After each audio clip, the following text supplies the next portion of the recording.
Hello students, Pallav physics के amazing platform पे आपका स्वागत है। तो क्वेश्चंस ही कर रहे हैं और अभी क्वेश्चंस ही करेंगे। इसके पहले वाले लेक्चर को काफ़ी अच्छा रिस्पांस मिला है। तो चलिए स्टार्ट करते हैं और कुछ क्वेश्चंस की बात करते हैं आज वापस से। पेपर अब काफ़ी करीब आ गया है। आज कितना तारीख हो गया? 8 तारीख है आज। अभी एक वीक बचा है एटलीस्ट। तो अभी आप बने रहो, एक वीक काफ़ी क्वेश्चंस आएगा, कुछ टॉपिक्स आ जाएगा जिसमें कुछ डाउट अगर किसी को है तो चलिए स्टार्ट करते हैं। आपका हमारा प्यारा सा चैनल पल्लव फिजिक्स। तो चलिए कहानी की शुरुआत करते हैं, क्वेश्चंस की शुरुआत करते हैं। तो a metre rod is half made of copper and half made of iron. If the mass of copper part is 900 gram and mass of iron is 800 gram, then calculate the position at which rod can remain in equilibrium. ठीक है, तो ये एक तरह से ये rod दे रखा है, एक मीटर रॉड दे रखा है। ठीक है, तो ऐसे समझ लो कुछ, ये इस तरह से ये कोई एक मीटर रॉड होता है ना। कपड़े लेने जाते हो आप तो बोलते हो 2 मीटर 3 मीटर कपड़े दो, तो एक निकालता है लकड़ी की बनी हुई स्केल। नहीं, मीटर रॉड एक मीटर का 100 सेंटीमीटर का वो रहता है ना, स्केल टाइप से लकड़ी का, प्लास्टिक का, जिसका भी रहता है। तो ए मीटर रॉड ये बना हुआ है, ये पूरा 1 मीटर का है, यानी कि इसको कह लो 100 सेंटीमीटर का है। मीटर रॉड का ये मतलब हुआ 1 मीटर का। अब ये आधा कॉपर से बना है, आधा आयरन से, एक ही मटेरियल से नहीं बना हुआ है। अगर एक ही मटेरियल से बना होता तो तुरंत से बता देते कि 50 सेंटीमीटर पे एकदम बीच में रॉड है, तो मिड पॉइंट पे ही होता है सेंटर ऑफ ग्रेविटी, वहीं पे इक्विलिब्रियम में आएगा, वहीं बैलेंस होगा। लेकिन थोड़ा कहानी में ट्विस्ट किया है, कॉपर और आयरन का बना के, आधा कॉपर का बना हुआ है, आधा आयरन का, ये पूरा मीटर रॉड। मतलब ऐसे समझ लो आप कि ये वाला पार्ट कॉपर है और ये वाला पार्ट आयरन है, आधा आधा। आधा मतलब कह लो ये 50 सेंटीमीटर वाला कॉपर है और ये इधर बाकी का 50 सेंटीमीटर ये क्या है, ये आयरन है। ठीक है, ठीक, इतनी बात समझ में आ गई। तो अगर हम पार्ट बाय पार्ट सोचें, अभी ज्यादा पूरे रॉड के बारे में ना सोचें, पार्ट बाय पार्ट, अगर हम कॉपर वाले पार्ट पे सिर्फ फोकस करें तो इसका सेंटर ऑफ ग्रेविटी पूछें तो कहां पे होगा? बीच में। उसी तरह से आयरन का सेंटर ऑफ ग्रेविटी पूछें तो कहां होगा? बीच में, है ना। वो एग्जैक्ट वो कैलिब्रेशन, वो ग्रेजुएशन क्या है उस स्केल में, वो बाद की बात है, उस पर बाद में बात करेंगे। पहले बस आप रफली एक आइडिया लो कि ये 50 है तो कहीं यहाँ 25 पे, है ना, 25 पे कॉपर का ये होगा सेंटर ऑफ ग्रेविटी, और यहाँ पे इधर भी कहीं 25 पे बीच में ही होगा। अगर इंडिविजुअली बात करें तो आयरन के केस में यहाँ पे होगा सेंटर ऑफ ग्रेविटी, आयरन के केस में, है ना। ये पहले आप आइडिया ले लो सही तरीके से। तो ये 25 पे है कैलिब्रेशन, और ये भी 25 पे। कैलिब्रेशन तो कुछ और ही होगा वहां पे 1 2 3 4 के हिसाब से, लेकिन बस यहाँ पे आइडिया पैसे लो। मान लो ये अगर 50 है तो ये 75 पे कैलिब्रेशन समझ लो, ये आयरन का, और ये इधर 25 पे ही समझ लो, है ना, ये कॉपर का। ठीक है, 25 पे इधर से स्टार्ट कर रहे हैं एक, है ना, इधर से स्टार्ट कर रहे हैं 1 2 3 4 इधर ऐसे। ठीक है, तो ये 25 पे है और ये 50 और आगे ये 25, तो इसको 75 कह लेते हैं, है ना। लेकिन अभी हम 25 कह रहे हैं, मतलब बीच में है, आयरन के बीच में, कॉपर के बीच में, ये सेंटर ऑफ ग्रेविटी है, वहीं पे इसका वहीं पे इसका वेट एक्ट करेगा, वहीं पे इसका सेंटर ऑफ ग्रेविटी होगा, है ना।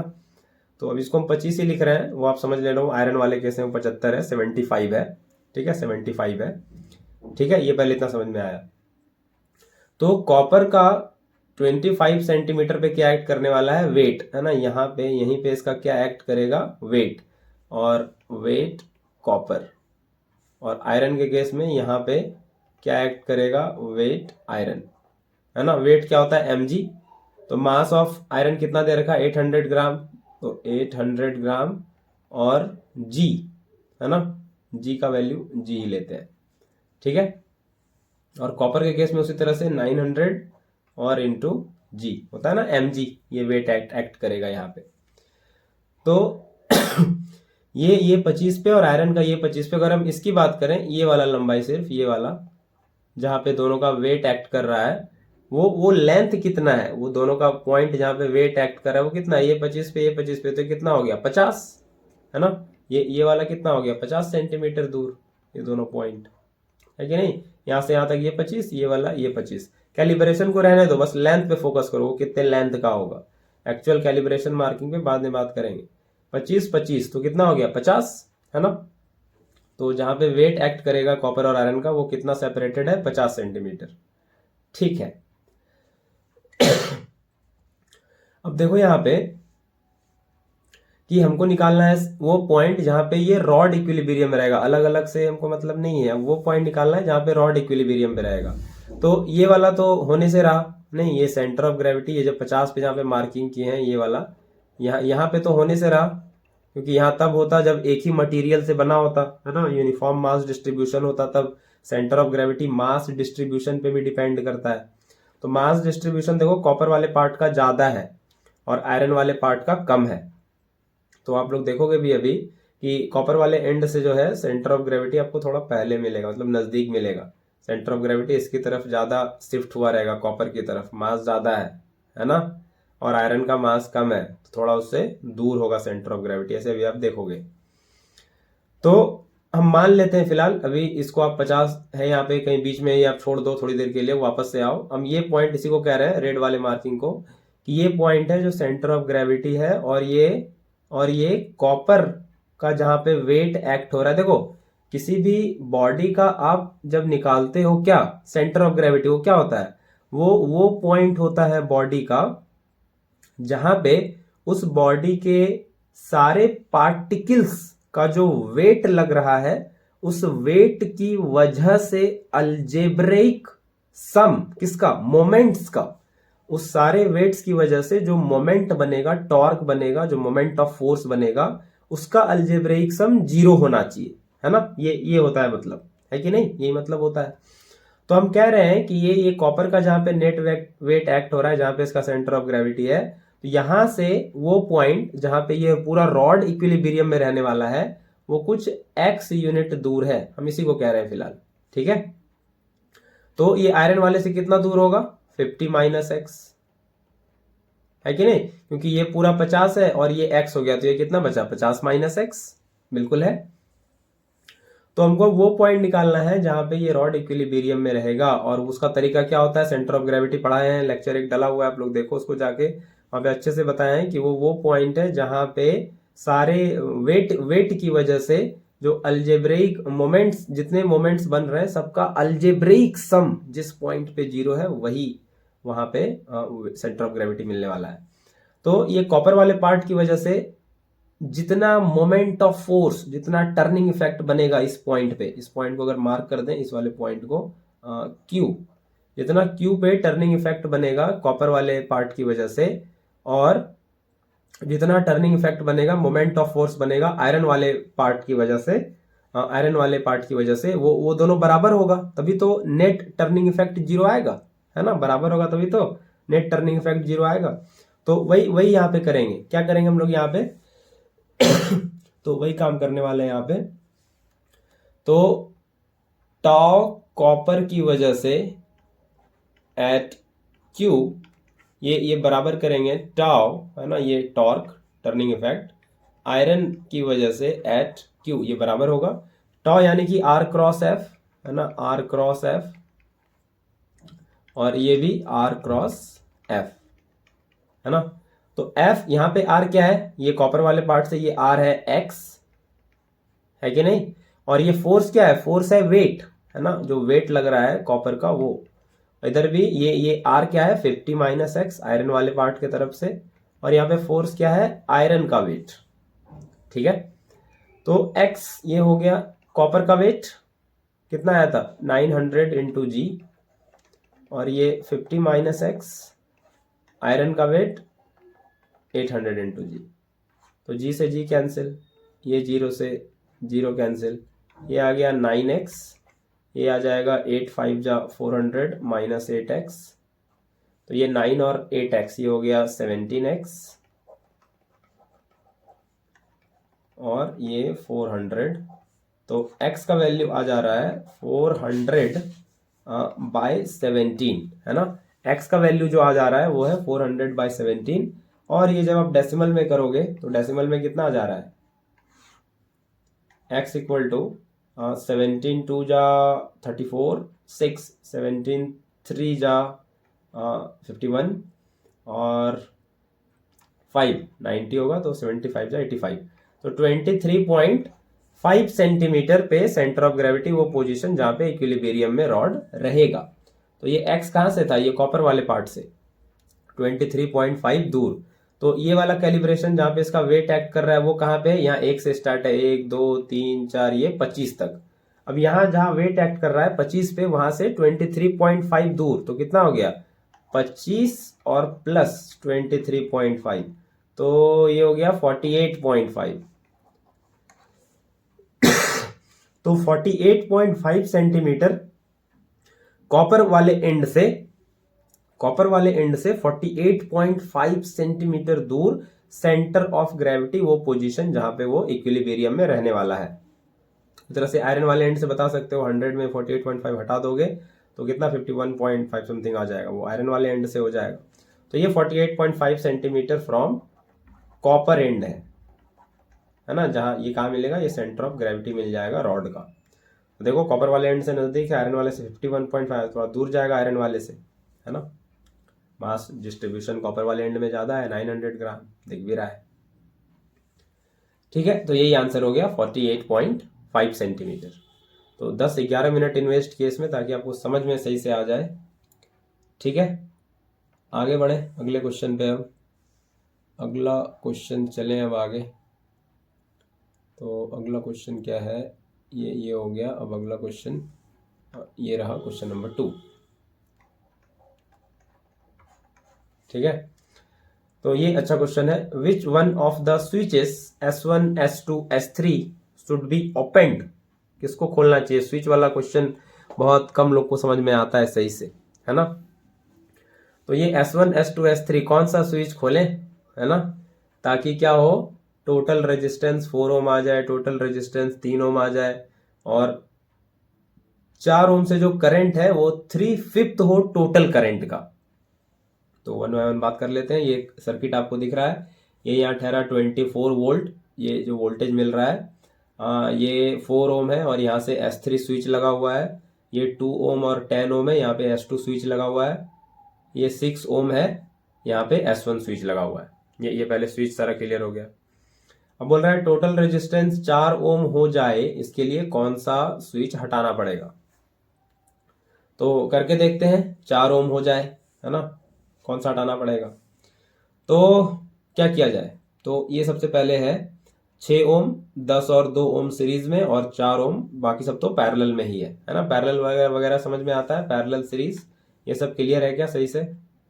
तो देख लो पैरेलल सीरीज, थोड़ा ये यहाँ से बैटरी है, ये यहाँ से करंट निकला, यहाँ से करंट निकला, देखो यहाँ पे फिर आ गया जंक्शन नोड आ गया, तो यहाँ पे करंट बट जाएगा। मान लो ये I करंट आ रहा है, तो ये I1 इधर गया और I2 इधर गया, करंट बट गया। जैसे ही करंट बटा तो ये ऊपर वाला 6 ओम बाकी ये नीचे वाले के साथ पैरेलल में होगा। अलग अलग करंट तो पैरेलल, सेम करंट तो सीरीज। ठीक है, ये करंट बढ़ गया। फिर I2 देखो, फिर फर्दर इस पॉइंट पे पहुंचेगा तो फिर बढ़ जाएगा, यहाँ पे कुछ I3 चला जाएगा और यहाँ पे कुछ I4 चला जाएगा, यानी कि ये 2 ओम 10 ओम, 2 और 10 ओम में देखो एक ही करंट जा रहा है I3, है ना, ये I3 यहाँ से, I3 यहाँ से जाएगा I3। तो 2 ओम और 10 ओम में एक ही करंट है, तो 2 और 10 ओम सीरीज में है। फिर 4 ओम में अलग गया, तो वो 2 और 10 ओम का जो रिजल्टेंट आएगा वो 4 वाले के साथ पैरेलल में है। फिर उसका करने के बाद 6 ओम के साथ पैरेलल करना पड़ेगा। ठीक है, यही करके समझना है, तो पूरा समझ में आ गया सीरीज पैरेलल। तो टोटल रेजिस्टेंस 4 ओम होना चाहिए, तो कैसे होगा। तो देखो रफली हम बताते हैं। अब 3 रेजिस्टेंस है, एक ये 6 ओम वाली कहानी है ना, एक यहाँ पे नीचे जो है ये 2 ओम और ये 10 ओम वाली कहानी है यहाँ पे, और फिर इसके साथ यहाँ पे नीचे जो है ये पैरेलल में है, ये इसके 4 ओम, ये वाला, ये रफ कहानी आप समझ लो पहले। 2 ओम और ये 10 ओम, यहाँ पे लगा हुआ है S1, यहाँ पे S2 और यहाँ पे S3 स्विच, ये लगा हुआ है। ठीक है, तो आप बोल रहा है कि इसको उखाड़ फेंकोगे आप स्विच को, ताकि आपका टोटल रेजिस्टेंस 4 ओम रहे। तो देखो अगर हम ये 10 ओम और 2 ओम ये सीरीज में है तो कितना हो जाएगा 12 ओम। इसका तो पहले कर ले काम, है ना। तो ये 6 ओम तो है ही अपना, और ये सीरीज में ये दोनों को जोड़ दे रहे हैं, ठीक है। तो ये 10 और 2 12 ओम हो गया, सीरीज में अलजेब्रिकली ऐड हो जाता है सीधा सीधा। तो ये S2 वाले में 2 और 10 को जोड़ दिए, ये हो गया 12।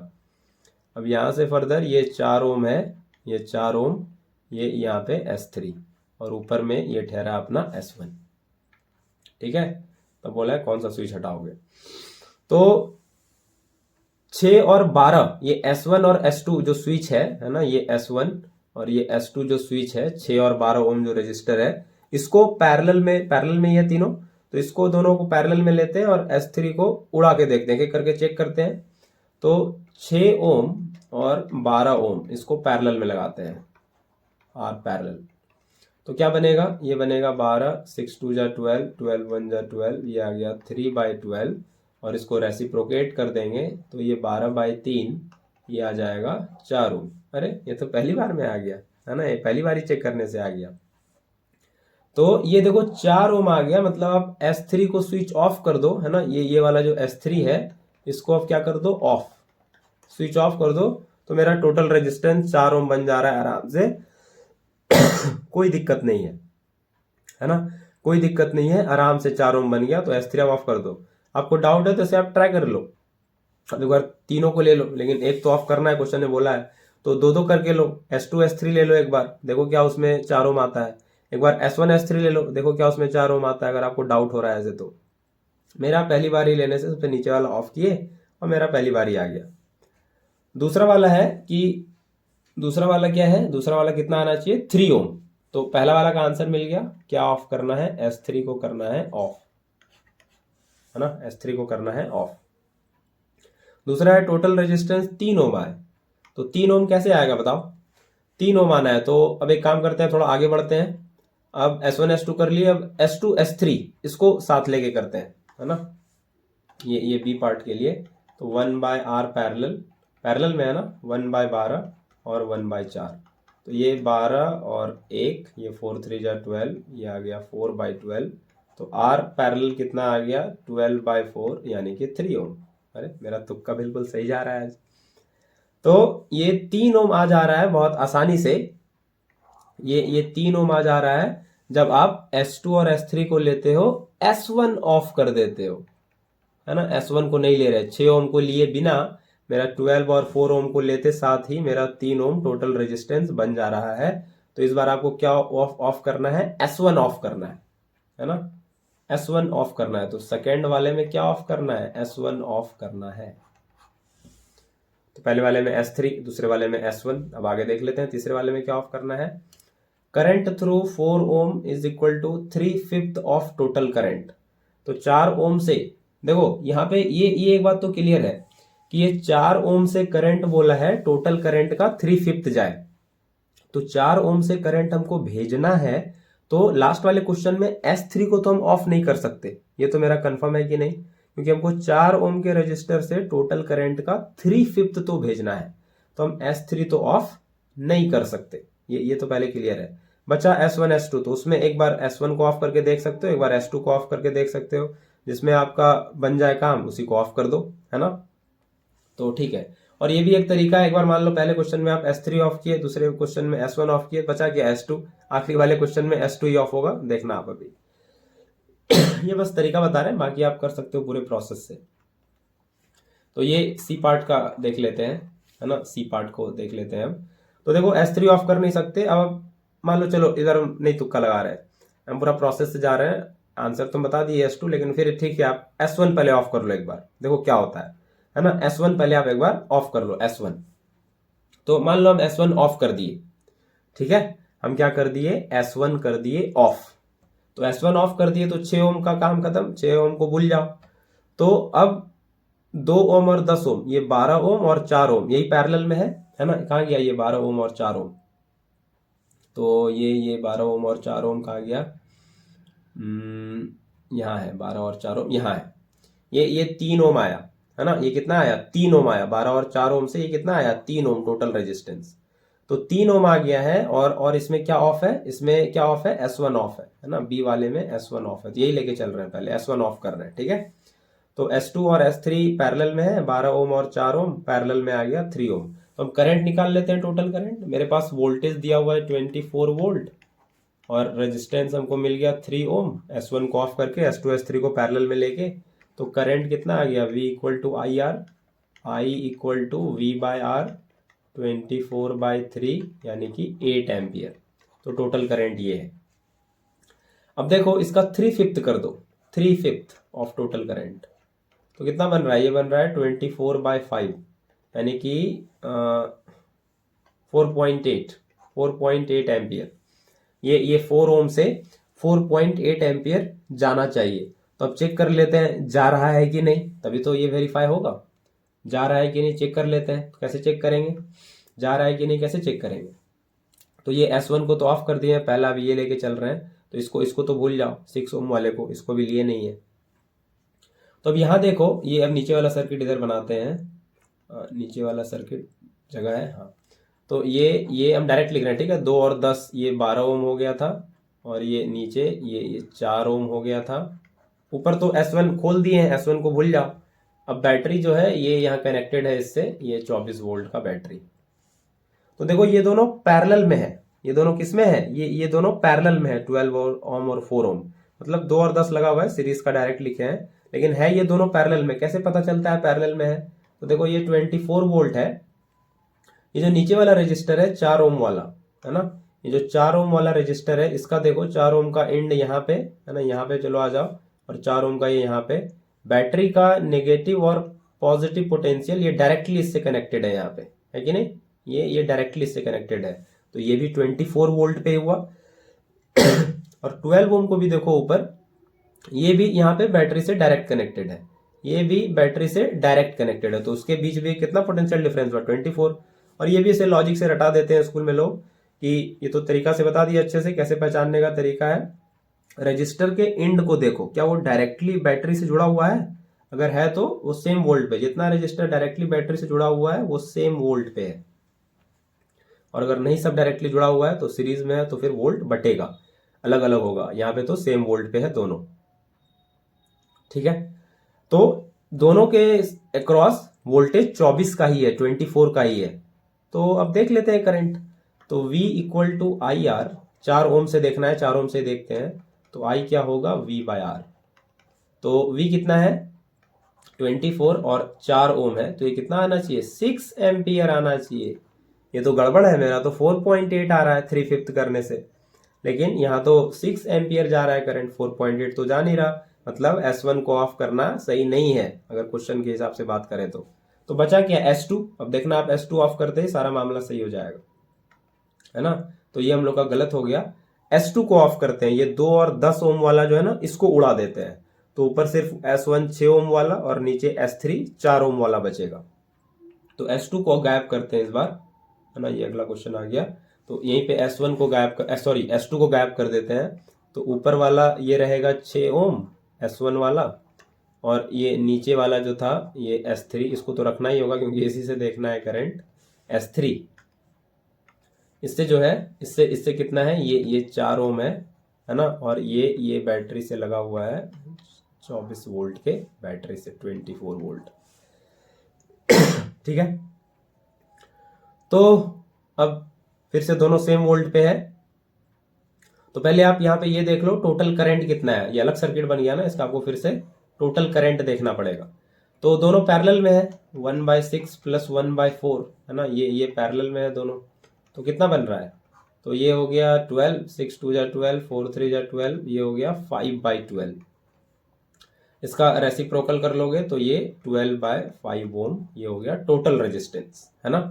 तो अब करंट कितना जा रहा है, V equal to I R, तो I हो गया V बाय आर, और V कितना है 24, और R कितना है 12/5, 5 ऊपर आ जाएगा, तो 12 2 जा 24, 2 5 जा 10 एम्पियर। तो इस सिनेरियो में अब टोटल करंट जा रहा है 10 एम्पियर, टोटल है करंट 10 एम्पियर। तो अब 3/5 ऑफ टोटल करंट देख लेते हैं, 3/5 ऑफ टोटल करंट, यही तो क्वेश्चन है। तो ये 5 2 जा 10, ये 6 एम्पियर, 6 एम्पियर। तो वही तो अभी देखे 6 एम्पियर ही तो जा रहा था, वही तो अभी निकाले। देखो यहाँ पे 24 वोल्ट और 4 ओम कितना करंट जा रहा है 6 एम्पियर, और देखो वही एग्जैक्टली आ गया। मतलब आप S2 ऑफ करोगे इस बार लास्ट क्वेश्चन में तो आपका काम बढ़िया हो जाएगा, सब चंगा सी सब बढ़िया हो जाएगा आपका S2 ऑफ करोगे तो पहले क्वेश्चन में S3 ऑफ किए, फिर S1 ऑफ किए, फिर S2 ऑफ किए, तो काम बन गया। ठीक है, तो इस क्वेश्चन में क्या ऑफ करना है, S2 ऑफ करना है। तो ऐसे करना है, बिल्कुल मुश्किल नहीं है, इसको देख के डरना नहीं है, बहुत सिंपल लगा होगा आप समझने के बाद। ठीक है, आगे बढ़े, अगले क्वेश्चन पे चलें। ये रहा। ठीक है, तो a ball of mass m is dropped freely from point A, यहां से गिराया गया ये इस पॉइंट से। It is given that A B B C और सी डी, ये सब एच एच हाइट का है, इतने गैप का है। Acceleration due to gravity at the given place, वो तो जी है ही, ठीक बात है। What will be its potential energy at the point A, तो ए पॉइंट पे पोटेंशियल एनर्जी क्या होगा बताओ। पोटेंशियल एनर्जी क्या होता है, m g h, m d h नहीं, m g h, m g h. तो बॉल का मास दे रखा है ना एम, तो ये एम जी, और ए पॉइंट कितने हाइट पे है तो ये कितने हाइट पे है, ये एच, ये एच, ये एच, तो टोटल कितना हो गया 3h। ये ए पोजीशन पे है तो ये कितना ऊपर है 3h ग्राउंड से, ये रेफरेंस से ही हाइट लिया जाता है। तो कितना हो गया 3h, ये वाला h, ये वाला h, ये वाला h, तो ये कितना हो गया 3h। तो ये कितना हो जाएगा, 3 आगे कर लो, एम जी एच, यही हो जाएगा। तो ये पहला पार्ट का आंसर हो गया, पोटेंशियल एनर्जी एट ए, कहाँ पे, ये ए पॉइंट पे। ठीक है, अब बात कर लेते हैं kinetic energy at point C. तो सी पे काइनेटिक एनर्जी पूछा है, यानी कि बॉल को ड्रॉप किया गया, और लिखा भी है ड्रॉप फ्रीली, है ना, ड्रॉप किया गया है ए पॉइंट से, वो सी पॉइंट पे आ रहा है। कहां पे आ रहा है, सी पॉइंट पे। तो ये एच और ये एच, तो आते समय कितना चल लिया बॉल 2h, डिस्प्लेसमेंट कितना हो गया 2h। हमको काइनेटिक एनर्जी निकालना है, तो सीधा सीधा हमको बताओ काइनेटिक एनर्जी क्या होता है। ये होता है हाफ एम वी स्क्वायर, और वी इस बार कहां पे देखना होगा, सी पे, जहां पे पहुंच रहा है, सी पे पूछा है, सी पे काइनेटिक एनर्जी। तो सी पे पूछा है काइनेटिक एनर्जी, तो सी पे वेलोसिटी क्या है ये बताना पड़ेगा, है कि नहीं। तो सी पे वेलोसिटी क्या होगा कैसे बताएंगे, यहां से ए पॉइंट से चला है, और ये एच, और ये फिर h, ये b और ये c, तो ये 2h चल के नीचे आ गया, और ड्रॉप्ड फ्रीली है। ड्रॉप्ड, जब भी ये ड्रॉप वर्ड लिखा रहे क्वेश्चन में, ड्रॉप या रिलीज, ये दोनों वर्ड लिखा रहे, वो क्या समझना है, इनिशियल वेलोसिटी 0 है, u equal to 0 metre per second. जब थ्रो किया रहेगा तब कुछ वैल्यू दिया रहेगा, ये लेना होगा, जो भी है दिया रहेगा, लेना होगा, है ना, दिया रहेगा वही वैल्यू आपको ले लेना है। अभी ये ड्रॉप है, ड्रॉप या रिलीज मतलब u equal to 0, initial velocity 0 metre per second, तो यहाँ पे 0 ले लिए। अब सी पॉइंट पे पहुंच रहा है 2h डिस्प्लेसमेंट करके, तो क्या आप इक्वेशन ऑफ मोशन लगा सकते हो। इसमें टाइम का कोई सिनेरियो डिस्कस नहीं किया हुआ है, तो टाइम से फ्री 3 इक्वेशन ऑफ मोशन होता है, टाइम से फ्री एक ही इक्वेशन है, तीसरा वाला, v square equal to U square plus 2as। तो u तो 0 है, प्लस 2, a क्या है, a है g, और देखो g हमेशा नीचे की तरफ डायरेक्टेड है, तो साइन कन्वेंशन के साथ लिया करो, ये है माइनस g। अब डिस्प्लेसमेंट, डिस्प्लेसमेंट भी किधर है, नीचे, तो ये भी साइन कन्वेंशन के साथ लो, माइनस h। g के साथ तो हमेशा माइनस साइन रहेगा, ऊपर जाए या नीचे आए, क्योंकि g हमेशा नीचे लगता है, तो नीचे लगने वाले चीज के साथ हमेशा माइनस साइन। s का देख लो, अगर ऊपर फेंक रहे हो तो s प्लस लो, नीचे आ रहा है तो s माइनस लो, तो माइनस माइनस प्लस ही हो जाएगा, ये आएगा 2gh, है ना, 2gh। तो अब यहाँ पे h थोड़ा हमको यहाँ पे h सही करना पड़ेगा, ये s डिस्प्लेसमेंट मेरा 2h है, a से c आया है ना, तो h और h, a से b h, b से c h, तो 2h डिस्प्लेसमेंट हुआ है। ये थोड़ा यहाँ पे हम सही कर दें, ये यहाँ पे 2h है ना, ये यहाँ पे 2h, तो 2 2 जा ये हो गया 4gh। ठीक है, तो वी स्क्वायर का वैल्यू हो गया 4GH सी पॉइंट पे, तो वही वही यहाँ पे लिख देंगे half M V C square 4GH। तो ये 2 से 2 मर गया, ये आ गया 2mgh। ये काइनेटिक एनर्जी हो गया 2 टाइम्स mgh। आई होप ये क्वेश्चन भी आपको समझ आया है। तो वो डिस्प्लेसमेंट जितना हुआ है उतना लेना होगा 2h, है ना, वो फ्लो में मैच ले लिए, और ड्रॉप और रिलीज हो तो u लेना है 0। तो ये दोनों क्लियर हो गया, पहला वाला 3mgh, दूसरा वाला 2mgh। आगे बढ़ते हैं, अगले क्वेश्चन पे चलते हैं, और ये रहा अगला क्वेश्चन, क्वेश्चन नंबर 4। आज वाकई सारा क्वेश्चन बहुत बेहतरीन सारा लिया गया है मेरे द्वारा। Study the diagram and answer the following question. तो इस सारे पेंडुलम को अरेंज करना है according to their natural frequencies, less than equal to, less than greater than equal to, ये साइन यूज कर सकते हो आप। उसके फ्रीक्वेंसी का अरेंजमेंट करना है ना, असेंडिंग डिसेंडिंग, जिसमें आपका मन करे कर दो। और फिर सेकंड क्वेश्चन जो है वो पढ़ेंगे बाद में, पहले फ्रीक्वेंसी इसका देख लेते हैं, अरेंज कर देते हैं फ्रीक्वेंसी को। तो सबसे पहले आप ये देख लो कि ये सारा पेंडुलम है और ये बॉब अलग अलग तरह से अरेंज्ड है। पहले वाले बॉब में देखो ये मरकरी भर दिया है और उसका सेंटर ऑफ ग्रेविटी सेंटर पे है, स्फेरिकल है बॉब। तो हॉलो और या सॉलिड है, स्फेयर, हॉलो या सॉलिड, तो कहाँ होता है? सेंटर पे, ज्योमेट्रिक सेंटर, सेंटर ही कह लो, स्फेयर के सेंटर पे, जिसको ज्योमेट्रिक सेंटर आप कहते हो। यहाँ पे ऐसे मार्क भी कर रखे हैं सेंटर पे। ये हॉलो वाले में भी कहाँ होगा? सेंटर पे, है ना। अब देखो यहाँ पे एक्स और जेड का तो हो गया, मामला सेट है। यहाँ पे वाई और डब्लू को देखो जरा, ये थोड़ा यहाँ ध्यान देना है। वाई और डब्लू में, वाई में देखो पानी भरा हुआ है नीचे, ये इस लेवल तक, है ना। वाई में जो है क्या भरा हुआ है? वाई में पानी भर रखा है, ये इस लेवल तक पानी भर रखा है। डब्लू वाले में देखो वाई के मुकाबले थोड़ा और ऊपर लेवल तक पानी भर रखा है, पूरा नहीं भरा, एक्स की तरह मरकरी जैसे पूरा भर दिया है, लेकिन वाई से थोड़ा और ऊपर है ना, वाई से थोड़ा और ऊपर है, यहां तक है कि नहीं। वाई से थोड़ा वाटर ज्यादा है ना, वाटर जो है डब्लू में वो ज्यादा है, किसके मुकाबले? वाटर वाई में, है ना। तो देखो मास थोड़ा कम डिस्ट्रीब्यूटेड है यहाँ बॉटम में या नीचे, किसमें? वाई में, और इस वाई डब्ल्यू में थोड़ा ज्यादा है। तो देखो सेंटर ऑफ ग्रेविटी सेंटर पे होना चाहिए था वाई और डब्ल्यू में, लेकिन होगा नहीं, क्योंकि मास डिस्ट्रीब्यूशन थोड़ा चेंज हो गया, यूनिफॉर्म मास डिस्ट्रीब्यूशन नहीं रहा अब। नीचे है ना, सेंटर पे ये होना चाहिए था, लेकिन नीचे पानी है, मास डिस्ट्रीब्यूशन नीचे है ज्यादा, मास नीचे है ज्यादा, तो क्या होगा? सेंटर ऑफ ग्रेविटी थोड़ा नीचे शिफ्ट करेगा, क्योंकि मास नीचे है ज्यादा, सेंटर ऑफ ग्रेविटी नीचे शिफ्ट करेगा। तो सेंटर ऑफ ग्रेविटी नीचे शिफ्ट करके मान लो कहीं यहां आ जाएगा, यहां ना, इसको तो दूसरे कलर से दिखाएं। सेंटर ऑफ ग्रेविटी कुछ यहां आ जाएगा नीचे, है ना।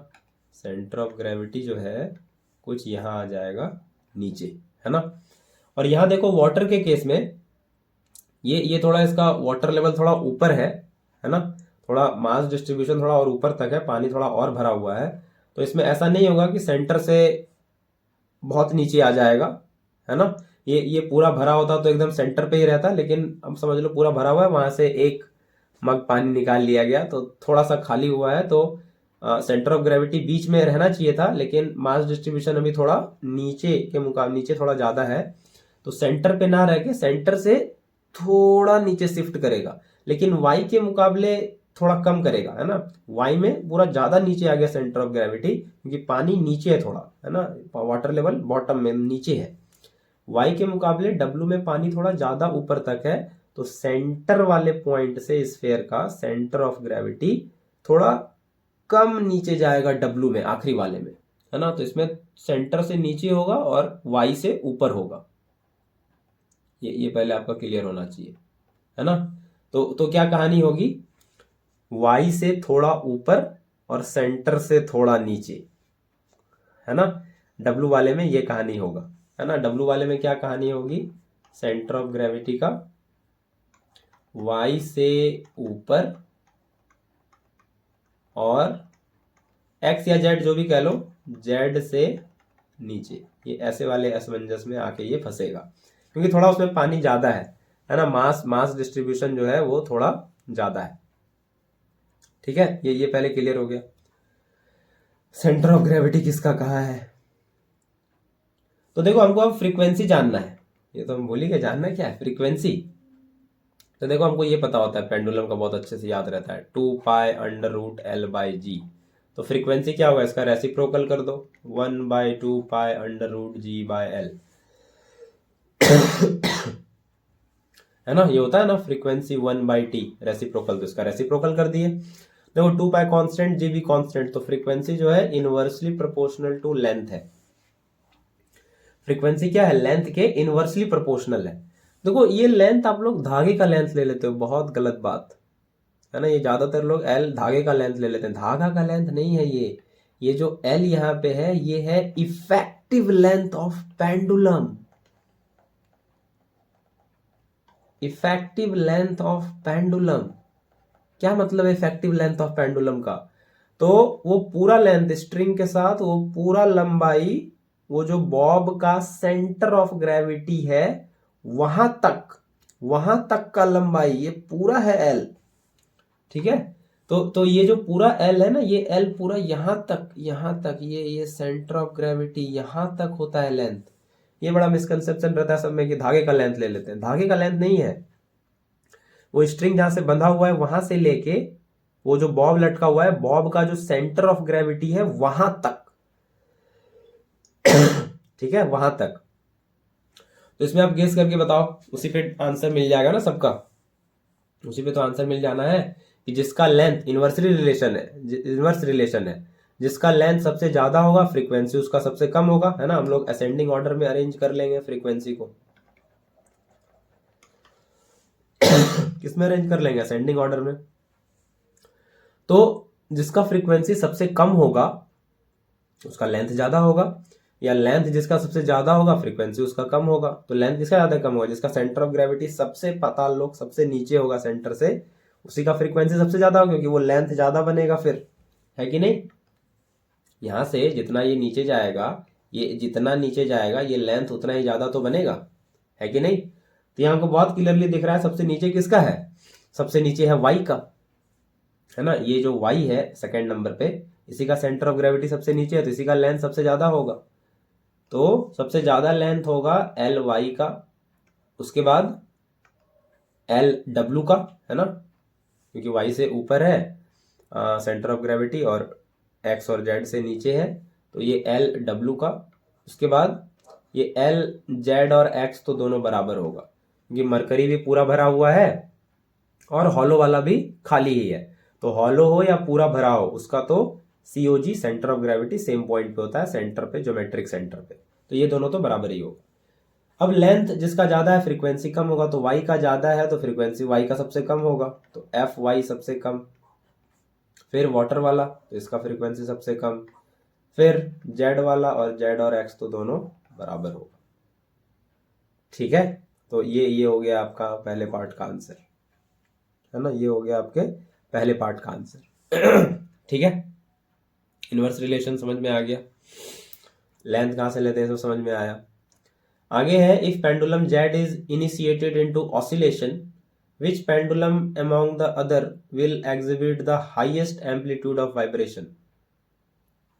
तो जेड को अगर ऑसिलेट कराया गया, जेड को ऐसे वाइब्रेशन दिया गया बाय सम एक्सटर्नल एजेंट जैसे भी, तो बोल रहा है बाकी बचे हुए में से वाई जेड, जेड को तो दिया ही गया है, एक्स वाई और डब्ल्यू, एक्स वाई और डब्ल्यू में से किसका एम्पलीट्यूड ज्यादा होगा वाइब्रेशन का। तो हम लोग अभी पढ़ चुके हैं कि क्या ज्यादा हो, है ना, किसका किसका वाइब्रेशन ज्यादा होगा, तो जिसका फ्रीक्वेंसी मैच करेगा, है ना, जिसका फ्रीक्वेंसी मैच करेगा। आप जेड को वाइब्रेशन दे रहे हो, जेड को इसको दे रहे हो वाइब्रेशन, तो इसको जो वाइब्रेशन दे रहे हो तो क्या होगा, यहां से ये एनर्जी जो प्रोवाइड कर रहे हो, ये एनर्जी इस स्ट्रिंग में ट्रांसमिट होगी, है ना, ये एनर्जी इस स्ट्रिंग में ट्रांसमिट होगी, और इससे जो जो सस्पेंडेड है उसमें भी एनर्जी ट्रांसफर होगा और वो सब वाइब्रेट करना चालू कर देगा। लेकिन पूछा है किसका वाइब्रेशन ज्यादा होगा, तो रेजोनेंस में हम लोग पढ़ते हैं, रेजोनेंस में भी बताए हुए हैं काफी बार रेजोनेंस में हम लोग पढ़ते हैं कि जिस बॉडी का, है ना, जिस वाइब्रेटिंग बॉडी का नेचुरल फ्रीक्वेंसी मैच कर जाए आपका जो ड्राइविंग फोर्स है एक्सटर्नल फोर्स के फ्रीक्वेंसी से, उसी का एम्पलीट्यूड ज्यादा होगा, है ना। तो नेचुरल फ्रीक्वेंसी ऑफ जेड को दिए हैं तो किसका किसका देखेंगे, एक्स का, वाई का और डब्लू का, जिसका बराबर हो जाएगा क्या, ये frequency of Z, frequency of Z के साथ जिसका टैली हो जाएगा तो फिर रेजोनेंस हो जाएगा, एम्पलीट्यूड ऑफ वाइब्रेशन बहुत बढ़ जाएगा, है कि नहीं। तो साफ साफ अभी दिखा है हमको कि जेड और एक्स का बराबर है, एक्स हॉलो है और जेड मरकरी से भरा हुआ है, तो हॉलो हो या भरा हो, स्फेयर अगर है तो ज्योमेट्रिक सेंटर पे ही पाया जाएगा COG। तो दोनों का फ्रीक्वेंसी बराबर है ना, एफ एक्स का बराबर है जेड के साथ, तो डेफिनेटली है कि एक्स का ही एम्पलीट्यूड ज्यादा हो, है ना, रेजोनेंस हो जाएगा और एक्स का एम्पलीट्यूड ज्यादा होगा, है ना। There will be resonance and vibration will increase enormously, है ना। So when we put Z into vibration, then the frequency of X only matches with, या ऐसे कह सकते हो आप, frequency of Z only matches with natural frequency of X, and the vibration becomes enormous, है ना, and amplitude increases tremendously, है ना, ऐसे आप लिख सकते हो इसको। तो ये रेजोनेंस वाली कहानी हो गई। तो एक्स ही दिखेगा, या क्लियर दिख रहा है आपको, है ना। या फिगर पे वापस आओ, देखो एक्स मरकरी पूरा भरा हुआ है ज्योमेट्रिक सेंटर पे, ये जेड है ना, ये जेड हॉलो है, तो जेड को वाइब्रेशन दे रहे हैं तो किसका एम्पलीट्यूड बढ़ेगा, एक्स का। वाई और डब्ल्यू भी ऑसिलेट करना स्टार्ट करेगा, लेकिन उसका एम्पलीट्यूड ज्यादा नहीं होगा, थोड़ी देर बाद मोशन सीज कर जाएगा, इसका लंबे समय तक चलेगा एक्स का, क्योंकि इसका मैच कर रहा है, रेजोनेंस हो रहा है। तो ये आपको आंसर करना है, the answer is resonance. the frequency of x or the frequency of z matches with the natural frequency of x, so it results into the resonance, and in that case amplitude of vibration increases enormously, ठीक है, oscillation becomes very fast। आगे बढ़े, question number 5 पे चलते हैं। तो physics laboratory में ये various blocks of material labelled A and B, each with masses ranging from 10 gram to 50 gram are utilized to determine their respective heat capacity। उसके बाद ये ग्राफ प्लॉट किया गया हीट कैपेसिटी वर्सेस मास का। तो क्या पूछा है क्वेश्चन, ग्राफ प्लॉट करना है मास और स्पेसिफिक हीट कैपेसिटी का, और पूछा है कौन बेटर कंडक्टर है ए और बी में से। तो देखो हमको एक चीज पढ़ा होता है कि कितना हीट एनर्जी आप दे रहे हो, स्पेसिफिक हीट कैपेसिटी के डेफिनेशन में ये हम लोग पढ़ते हैं ना, MC डेल्टा टी। 1 ग्राम मास का टेम्परेचर 1 डिग्री से बढ़ाने के लिए जितना आप हीट एनर्जी देते हो वही कहलाता है स्पेसिफिक हीट कैपेसिटी, है ना। ये जो इसमें M/C है, यही क्या कहलाता है, हीट कैपेसिटी, बड़ा वाला C, है ना। हीट कैपेसिटी हो गया कि पूरे बॉडी का टेम्परेचर 1 डिग्री से बढ़ाने के लिए कितना हीट एनर्जी देते हो, और स्पेसिफिक मतलब जब स्पेसिफाई कर देते हैं पार्टिकुलरली, तो 1 ग्राम का टेम्परेचर बढ़ाने के लिए, बॉडी के पूरे मास से कोई मतलब नहीं है स्पेसिफिक हीट कैपेसिटी को, सिर्फ 1 ग्राम का टेम्परेचर 1 डिग्री से बढ़ाने के लिए इतना हीट एनर्जी चाहिए, दैट इज स्पेसिफिक। और पूरे बॉडी का टेम्परेचर 1 डिग्री से बढ़ाने के लिए जो चाहिए दैट इज हीट कैपेसिटी।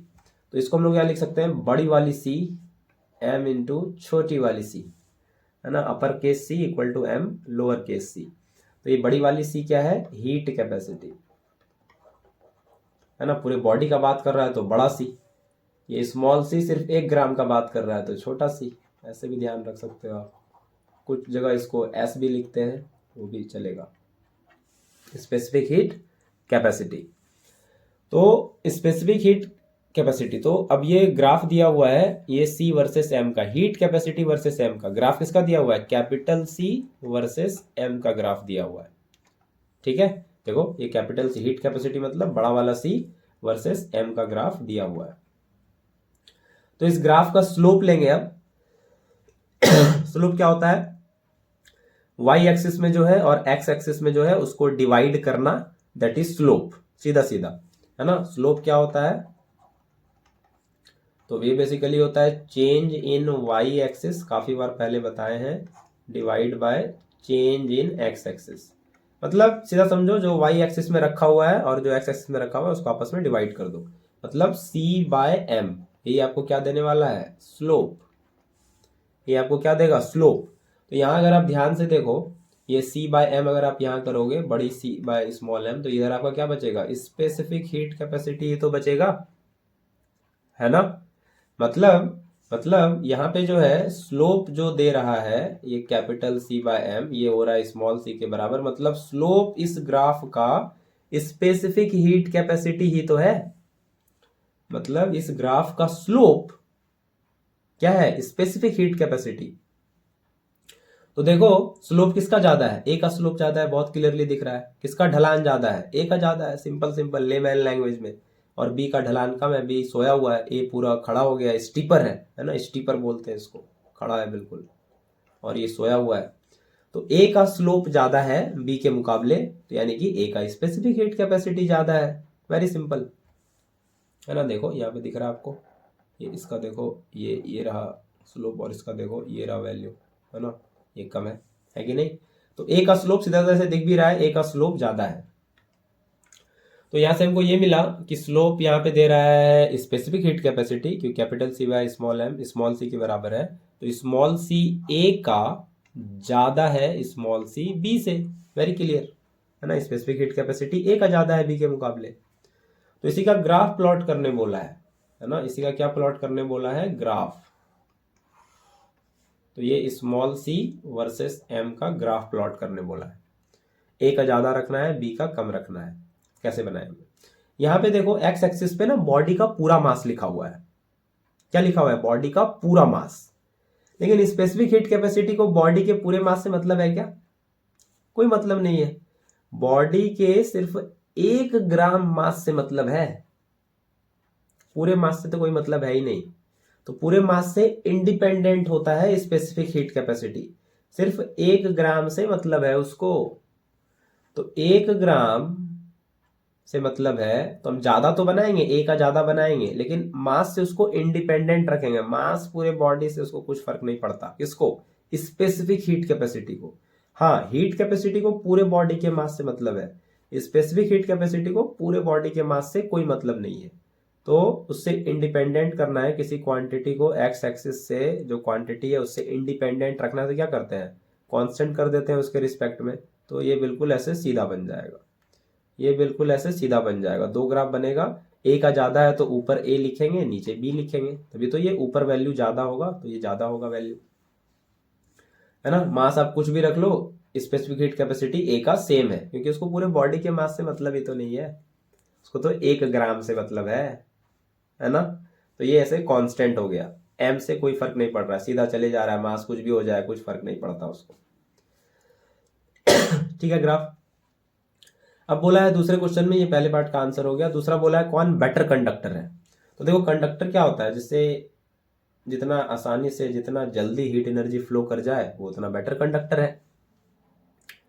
लेकिन अब देखो स्पेसिफिक हीट कैपेसिटी होता है कि बॉडी का टेम्परेचर 1 डिग्री से बढ़ाने के लिए जितना ज्यादा हीट एनर्जी आपको लगेगा, है ना। तो जिसका heat capacity, specific heat capacity जितना ज्यादा होगा, उसका 1 डिग्री टेम्परेचर बढ़ाने के लिए आपको ज्यादा हीट एनर्जी देना होगा। जिसका जितना ज्यादा हीट कैपेसिटी उतना ज्यादा हीट एनर्जी, और वो उतना पुअर कंडक्टर, बेटर कंडक्टर नहीं कहलाएगा तब वो। बेटर कंडक्टर तो मेरे लिए वो होगा ना कि हीट एनर्जी दें और तुरंत से उसका टेम्परेचर बढ़े, तभी तो बेटर कंडक्टर। तो यहाँ पे ए का स्पेसिफिक हीट कैपेसिटी ज्यादा है, मतलब उसको ज्यादा हीट एनर्जी लगेगा 1 डिग्री से टेम्परेचर बढ़ने के लिए। बी को कम लगेगा, तो बी बेटर कंडक्टर होगा मेरे लिए, तुरंत से गर्म हो जाएगा, है ना। उसका स्पेसिफिक हीट कैपेसिटी कम है। तो वही यहाँ पे आपको आंसर करना है बी पार्ट में कि B is a better conductor,